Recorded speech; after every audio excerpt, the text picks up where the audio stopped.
कल्याणमध्ये रंगणार राजकीय कलगीतुरा आहे। कारण एकनाथ शिंदेंविरोधात भास्कर जाधव हे मैदानामध्ये उतरलेले आहेत।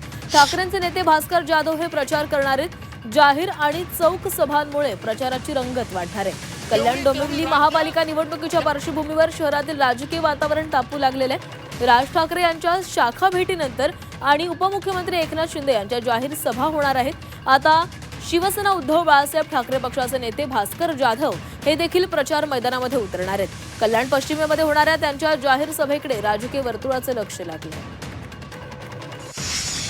आम्ही ज्या पॅनलमधनं निवडणूक लढवत आहोत त्या प्रभाग क्रमांक 6 मध्ये आम्ही चौघे उमेदवार कंटिन्यू या प्रचारात फिरत असताना आम्हाला उद्याची सभा कोकण वसाहतमध्ये आदरणीय भास्करराव जाधव साहेब येत आहेत। त्यांची सभा ही होणार आहे आणि आम्ही या सभेची मागणी केली होती आणि त्यांनी ती जी वेळ दिली त्याबद्दल आम्ही त्यांचे मनापासून आभार व्यक्त करतोय।